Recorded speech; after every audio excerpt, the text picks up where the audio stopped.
When my son insisted I move in with him, he called it taking care of Mom. I thought it was love. But soon I was treated like an unwanted guest, confined to one room, my belongings boxed away. Then one day I overheard him on the phone, calling me a burden. My chest tightened, but I stayed quiet. Weeks later, the bank called. They didn't ask for him, they asked for me, the guarantor on a massive loan I never took. That's when I realized my son wasn't just careless. He was dependent on my silence. I never thought I'd leave the little house my husband and I bought 40 years ago. It was a modest place with a white fence that always needed painting and a porch where I'd sip tea on quiet summer evenings. After Charles passed, that house became more than bricks and wood. It was my anchor. At 65, I had retired from teaching second grade, living off my pension and careful savings. I was comfortable, if frugal. I knew every penny mattered, but I still managed my independence. My days followed a rhythm. Mornings started with the smell of fresh coffee, the hum of the old radio, and my crossword puzzles spread across the kitchen table. Some days I tended my garden, coaxing tomatoes and lavender from the stubborn soil. Other days I'd drive to the library or visit the community center. My joy, though, came from moments with my grandson, Mark's little boy, who would come running into my arms on weekends. Mark was my only child, my pride and my blind spot. I'd watched him struggle through jobs that never seemed to stick, and I always told myself he just needed time. I thought if I kept believing in him, one day he'd prove everyone wrong. Claire, his wife, was polite and reserved, with a constant air of someone who was balancing too many things at once. We didn't speak often, but she never showed open hostility. It was early spring when Mark called me late one evening. His voice was warm, almost too warm, as he said, "Mom, I've been thinking, maybe you shouldn't be alone in that big house. You know, it'd be easier for all of us if you came to live with us. We can take care of you, make sure you're comfortable." I hesitated. My home was my independence. But the thought of being closer to my grandson and the subtle guilt Mark slipped into his words softened me. He sounded so sincere, so concerned. Within a month, I had boxed up my life into labeled cartons and moved into their 2-story house on the other side of town. At first, everything felt almost idyllic. Claire greeted me with a smile that looked like it belonged in a family photo. She showed me to a neatly made guest room and assured me I could make it my own space. Mark seemed genuinely happy to have me around. I threw myself into helping however I could, cooking dinner, babysitting my grandson, and even tidying up when Claire looked tired after work.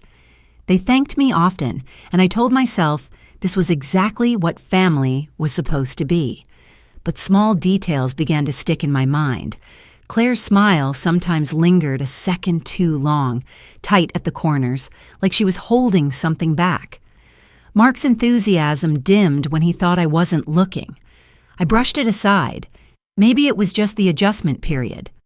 One afternoon, as I folded laundry in the living room, I overheard Claire talking to a neighbor at the door. Her voice was hushed, but I caught the words, "It's fine. Just another mouth to feed, you know." The words lodged in my chest like a splinter. I stood frozen, socks still in my hands. I wanted to tell myself I'd misheard, that she was talking about something else entirely, but the tone was unmistakable, a mixture of strain and resignation. That night at dinner, everything seemed normal. Claire passed me the salad, Mark asked about my garden, and my grandson told me all about his school project. I smiled and answered, but my thoughts kept circling back to that sentence, another mouth to feed. Over the next few weeks, I began to notice more. The pantry had been reorganized, so my tea and favorite snacks were pushed to a single lower shelf. My bathroom space felt tighter.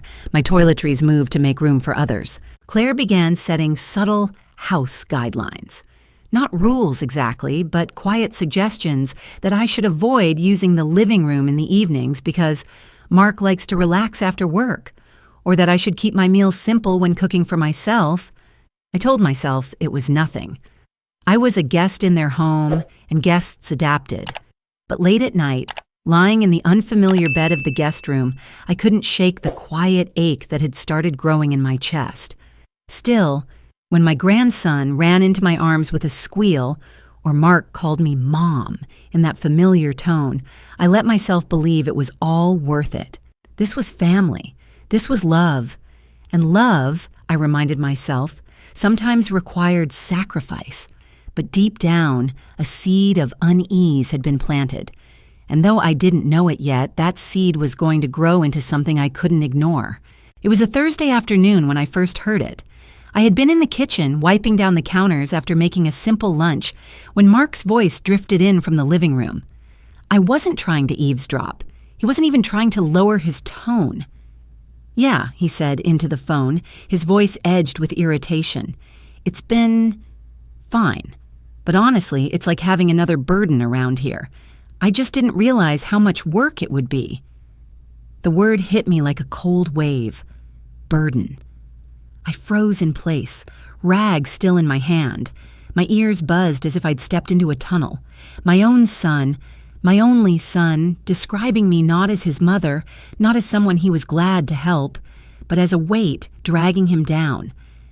I stood there, rooted to the spot, every fiber of me wanting to believe I'd misheard. But the conversation continued. No, she's fine physically," Mark added. "But she's always around, and Claire's been feeling the strain.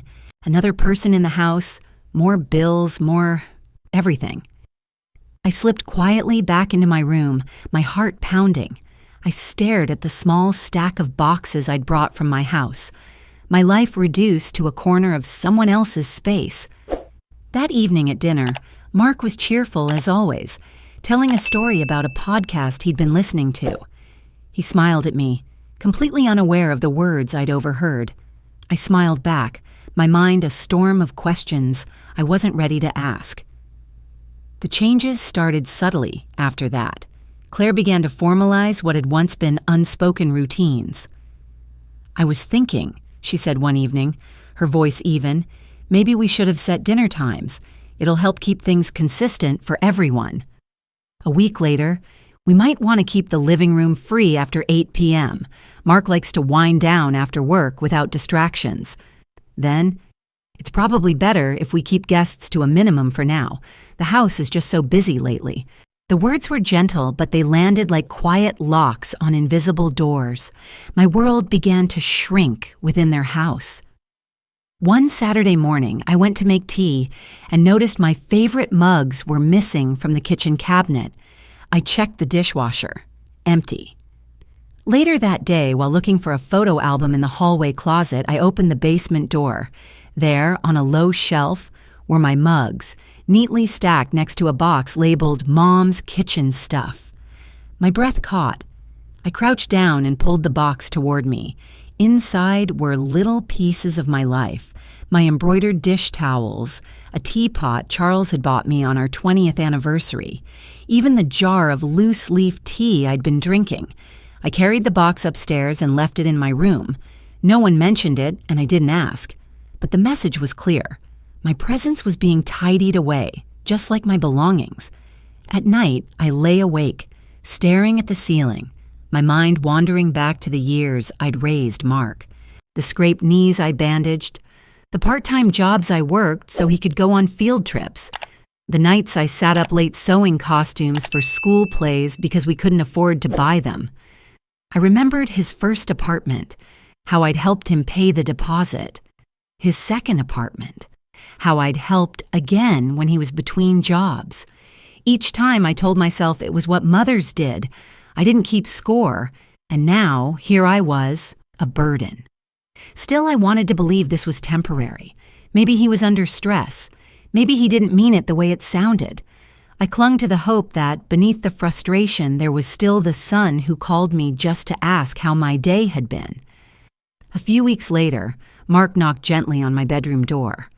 "Hey, Mom," he said, stepping inside with a small folder in his hand. His tone was light, almost casual. "I was wondering if you could help me with some paperwork. It's just something for the health insurance. With you living here now, it makes sense to have everything up to date." He opened the folder and pointed to a few highlighted lines. "It's just a formality. Your signature goes here, here, and here." I hesitated, pen in hand. "What exactly is this for?" I asked. "Just making sure your coverage is current," he said smoothly. "Claire and I were talking about it. We want to make sure you're taken care of." His words were warm, reassuring. I wanted to believe him. This was my son, after all. I signed where he indicated, feeling a faint but stubborn unease settle in my stomach. That evening, I saw him tuck the folder away in his desk. He gave me a grateful smile over dinner, and for a fleeting moment, I felt something like relief. Maybe I was overthinking things. Maybe he was still looking out for me, just as he'd promised. But the image of my teapot in the basement lingered in my mind. The way he'd said "burden" on the phone echoed faintly in my ears, and somewhere deep inside, I felt the ground beneath me start to shift. It happened on an ordinary afternoon, the kind where nothing seemed remarkable until everything shifted. I was looking for a spare light bulb in the small hallway closet when my hand brushed against a thin folder wedged between old bills and a box of holiday decorations. Out of habit, I pulled it out, expecting it to be some outdated warranty papers. The first page stopped me cold. It was a loan agreement, recent, not even 6 months old. My eyes trailed down the neatly printed text until they landed on a section marked "Guarantor." There, in ink that looked unsettlingly familiar, was my name, my signature. My heart began to pound. I flipped through the pages, scanning terms I barely understood. Interest rates, repayment schedules, penalties. The amount wasn't small. In fact, it was more than I had ever seen Mark save in his life. And in bold type, the account was flagged as past due. I sank into the chair in the hallway, the folder trembling in my hands. A memory crept in. The day Mark had come to me with that folder labeled health insurance paperwork. His calm smile, his careful explanations, the way I'd signed without hesitation. The room seemed to tilt slightly around me. It hadn't been insurance paperwork. It had been this. That evening, I didn't say a word. Instead, I began watching, not in an obvious way, but quietly, carefully. I noticed how Mark's phone calls often ended abruptly when I entered the room. I saw him step outside in the evenings, pacing along the porch, his voice low and tense. 2 nights later, I walked past his office and heard him speaking in that same clipped tone I remembered from the afternoon he called me a burden. "Yes, I'm working on it. My guarantor is covered. Just give me another week." The word guarantor lodged in my mind like a thorn. I waited until the next morning when the house was quiet. Mark had gone out for groceries, and Claire was taking my grandson to school. I picked up the phone, my fingers trembling slightly, and called the number listed on the loan agreement. The representative confirmed my identity easily. Too easily. "Yes, Mrs. Carter, we have you listed as guarantor on this account," she said briskly. "The balance is currently past due. Would you like to make a payment today?" I ignored the question, my voice tightening. "Who is the primary borrower?" "Mark Carter," she replied without hesitation. I swallowed hard. "And why am I listed as guarantor?" There was a pause. "We have the signed documentation in our records. It appears the co-signer arrangement was approved due to your established credit and financial history." My stomach sank. I felt my pulse in my ears. I pressed on, even though I already suspected the answer to my next question. "And in your records, how is he classified?" The woman on the phone didn't hesitate. "Mr. Carter is listed as a dependent on your financial profile, Mrs. Carter. This is standard when the guarantor is providing primary financial support." Dependent. The word cut sharper than burden ever could. I thanked her, my voice barely steady, and hung up. That evening, I watched Claire as she prepared dinner. She was humming softly, blissfully unaware. Every so often, she glanced toward the door as if expecting Mark to walk in. I realized then she didn't know. She had no idea about the loan, the missed payments, or the fact that her husband had dragged his mother into financial quicksand. I said nothing. Not yet. My instincts told me this wasn't the moment to confront him, not when I had only part of the truth. I needed to understand the full extent of what he'd done, so I waited. I smiled when they spoke to me, nodded along during family dinners, played board games with my grandson as if nothing had changed. But every spare moment I had, I was piecing together the puzzle. I reviewed the paperwork again and again, noting every detail, the dates, the interest rates, the repayment schedule. I started keeping a small notebook in my room, jotting down the times Mark took calls, the names I overheard, sometimes financial institutions, sometimes numbers I didn't recognize. The betrayal simmered quietly inside me, a low, steady burn. But alongside the anger was something else, a sharp, focused resolve. If my son thought I would stay silent out of love or shame, he was mistaken. The letter came on a Wednesday, tucked between a grocery store flyer and a utilities bill. I recognized the bank's logo immediately. My pulse quickened as I tore the envelope open. Inside, the message was stark. The loan I had unknowingly co-signed was now officially in default. If payment wasn't made within 30 days, the bank would begin proceedings that could impact my credit, my savings, even the modest house I'd spent my life paying off. I sat at the kitchen table, the letter trembling in my hands. My mind replayed every step that had brought me here. Mark's warm voice inviting me into his home, the folder he'd presented so casually, my signature scrawled in blind trust. The betrayal burned hotter now. This wasn't just carelessness, this was a calculated gamble, one he'd made with my future as the collateral. But the letter wasn't the only surprise. As I sorted through a stack of unopened mail in the same drawer, my eyes caught another envelope from a different bank. My curiosity flared. I opened it and froze. It was another loan notice. The primary borrower was Mark Carter, and the guarantor? My name. The signature on this document wasn't even a convincing forgery. It was an almost comical imitation of my handwriting, sloppy and rushed, as though he'd counted on no one ever checking. My stomach churned. This wasn't one mistake, one desperate choice. This was a pattern. I tucked both letters into the folder I'd begun to keep hidden in my room. My instincts told me I wasn't the only one in the dark. Later that week, the answer came unexpectedly. Claire was in the kitchen, flipping through the mail when her brow furrowed. "What's this?" she murmured, holding up an envelope with the same bank's logo. I watched her tear it open, her eyes scanning the contents. Her face went pale. Mark walked in a moment later, keys jingling in his hand. "What's for dinner?" he asked, his tone casual. Claire didn't answer. She folded the letter slowly, her knuckles white. "Mark, we need to talk," she said quietly, but then her gaze flicked toward me. Her lips pressed into a tight line, and she slid the letter into her purse. I said nothing. Not yet. But the look in her eyes told me she had questions, and Mark wasn't going to like them. That night, as the house grew quiet, I sat in my room and began to gather everything. Every loan notice, every suspicious document, every scrap of proof. I laid them out in neat rows, photographing each page. The next morning, I made an appointment with a legal advisor at the community center. She was a sharp-eyed woman named Linda who had seen too many cases like mine. I explained the situation, sliding the documents across her desk.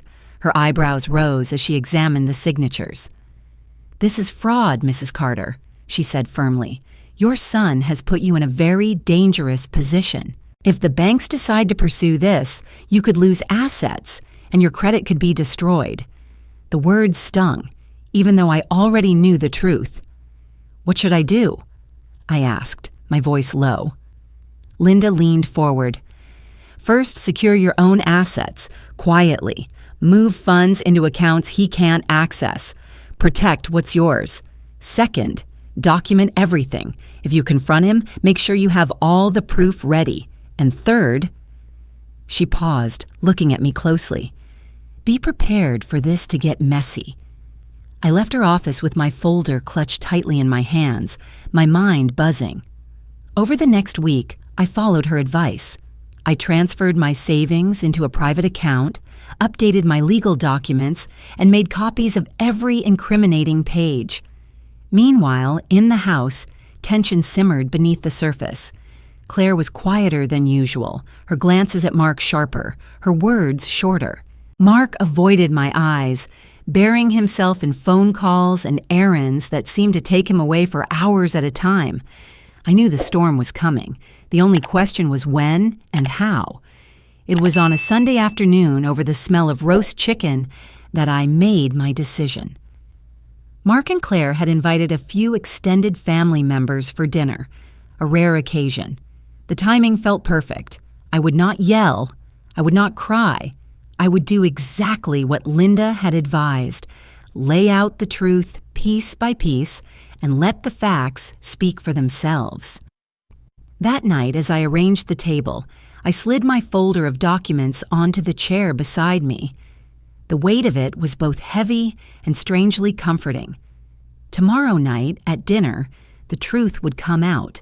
The table was set with more care than usual, polished silverware, crystal glasses that hadn't been used in months. The smell of roast chicken and rosemary filled the air. From the outside, it looked like any family dinner, but the folder on the chair beside me told a different story. Claire and Mark were bustling in the kitchen, chatting about inconsequential things. They had no idea what was about to unfold. When everyone sat down, I waited. I let the small talk flow, the clinking of utensils and laughter masking the tension building under my calm exterior. Then, as the plates were cleared for dessert, I reached for the folder. "I wanted to talk about something important," I said, my voice steady but firm. I placed the thick stack of bank documents on the table, the sound sharp in the quiet room. Mark's smile faltered. "What's this?" I opened the folder slowly, pulling out the first loan agreement. "Do you recognize this?" I asked, sliding it toward him. His eyes flicked down to the paper, then up at me. I don't know what you mean," he stammered. "It's a loan agreement," I said. "A loan you took out with me as the guarantor. A loan that is now in default." I flipped to the second document, the one with the crude imitation of my signature. "And this one you didn't even bother to ask me about." Mark's face flushed.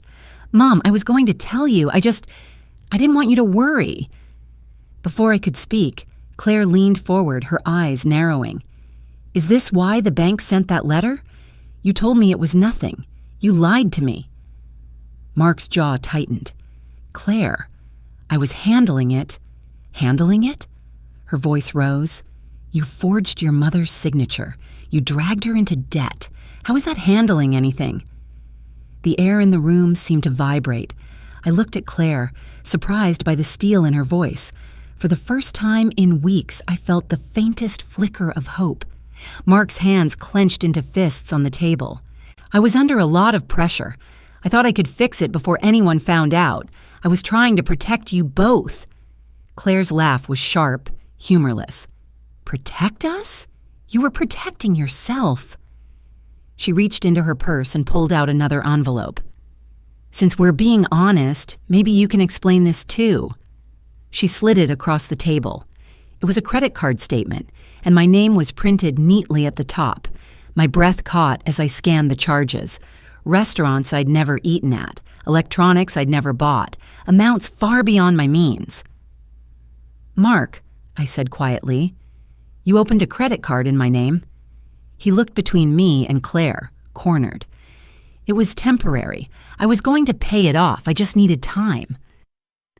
I shook my head slowly. "You've been taking my time, my money, my trust, for years, and it ends tonight." The room went still. Claire sat back, her eyes on me, as though waiting to see what I would do next. "I'm leaving," I said, my voice firm. "I'll pack my things and I'll be out by the end of the week. I'm closing every financial door you've had access to. You will deal with your debts on your own." Mark's eyes widened. "Mom, you can't just—" "Yes, I can," I interrupted. My tone was sharper than I'd intended, but I didn't soften it. "I came here because I believed you wanted to take care of me. But all you wanted was what I could give you. I won't let you take anything more." He sat there speechless, his shoulders sagging as the weight of my words sank in. Claire looked from me to Mark, her face unreadable. "She's right," she said finally. "This isn't just about money. This is about trust, and you've broken it completely." No one spoke for a long time. The only sound was the ticking of the clock on the wall, counting down the final moments of life as it had been. I stood, sliding the folder back into my bag. "Dinner was lovely," I said quietly, "but I think I'll excuse myself. I have packing to do." As I walked to my room, I felt lighter than I had in months. The confrontation hadn't been easy, but it had been necessary. The truth was out, the damage was done, and I was finally free to protect myself.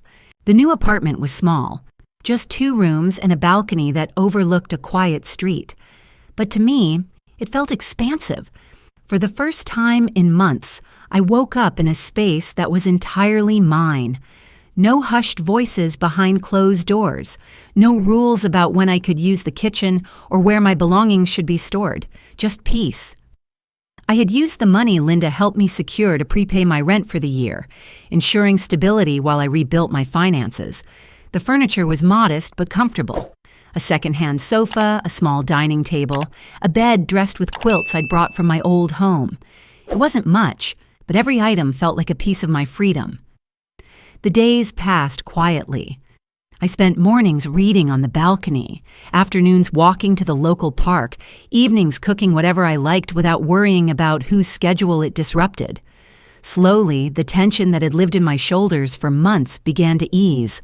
It was about 3 months after I left when Claire knocked on my door. She stood there with my grandson, his arms full of a lopsided craft project he insisted on showing me. Claire looked tired, but her smile was genuine. "Do you mind if we come in?" she asked softly. I welcomed them inside, setting out tea while my grandson explored the apartment with wide eyes.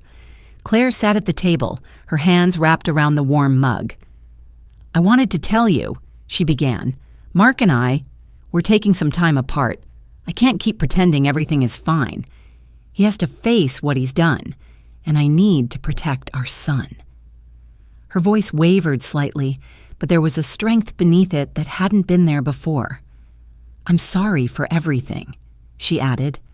"I didn't see what was happening until it was too late. But I want you to know, you're always welcome in our lives. I'll bring him to visit whenever I can." I reached across the table and squeezed her hand. "Thank you, Claire. That means more to me than you know." Over the next few weeks, she did just that. My grandson's laughter filled my apartment on Saturday afternoons, his little hands leaving smudges on the glass door to the balcony. Each visit reminded me that family could still exist, even if it looked different than before. Meanwhile, Mark faced the consequences he had spent so long avoiding. Without my financial safety net, he was forced to negotiate directly with the banks. Claire told me he'd taken on extra work, cutting expenses, even selling off a few possessions. I didn't take pleasure in his struggles, but I did feel a quiet sense of justice. This was the life he had built. Now he would have to live it on his own terms. And I was finally free. In the stillness of my new home, I had time to reflect. I thought about all the choices that had led me here, the moments when I'd chosen to give, to sacrifice, to trust. I realized something important. My mistake wasn't in loving my son. It was in believing that love meant erasing my own boundaries. I had spent years equating sacrifice with care, thinking that giving more would somehow make me indispensable. But love without limits had cost me my security, my peace, and nearly my independence. Now I understood the value of saying no, of protecting myself, even from the people I loved most. One evening, as the sun dipped low and painted the walls of my apartment in gold, I sat on the balcony with a cup of tea. The street below was quiet, the air warm. I thought about all the people who might find themselves where I had been, unsure if they had the right to draw a line, to stand up for themselves. If you were in my place, I whispered to the empty air, would you set a boundary? Would you risk the fallout to keep your dignity? I hoped the answer, for anyone listening, would be yes, because now I knew love is not about blind sacrifice. It's about respect, mutual care, and the courage to protect yourself when those things are missing. And as I watched the last light fade from the sky, I felt it deep in my bones. I had chosen myself. And for the first time in a long time, that was enough.